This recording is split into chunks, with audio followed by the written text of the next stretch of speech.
You senior citizen who is hitting 40 plus, hawezi kuwa unainama shuleni, uiname university, uiname kazini, na bado unainama kwa nyumba. Ati na miaka 45, miaka 40 plus, unainama ukifua duvet. Like, unainama ukifua duvet because women are expensive. Relationships are expensive. Afadhali ununue aspirin baada ya Sikiza bro, inajua wamepanda bei, lakini tafuta moto uache hata kama hutaki kununua washing machine, nunua mtoto wa wengine. Siku hizi deposits ni cheap, 3,000 inatosha. Hata umekaa hivi unasugua duvet anko. Kwani what's your problem? This is very personal.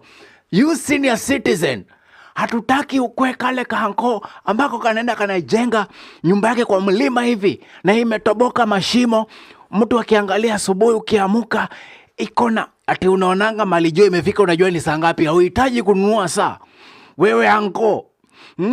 Mvua ikinyesha unaambia watu wakupatie blanketi za donation, usishikwe na pneumonia. Juliamua uwezi hoa. Women are expensive. Umetoka huko, watu saizi tunaenda Easter, tumeendesha magari yetu, tumebeba watu wetu. Wewe kitu unabeba ni ile redio yako ambayo uliinherit kutoka kwa babu yako. Ukienda nyumbani unachukua vibui zako mpaka mikono imehang, unaenda mtoni, unatembea hivi, unatembeanga town, ukirudi huko umekelea koti hapa. You don't even need a hanger. You hang a coat on your shoulders because women are expensive.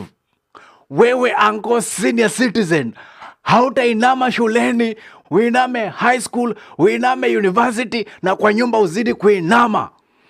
If you are going to inama, it's because you want to thank Mr. DJ because he's done what he did best.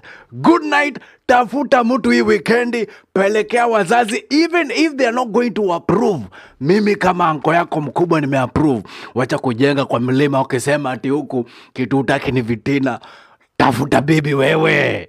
You're listening to Court FM. Let the music play.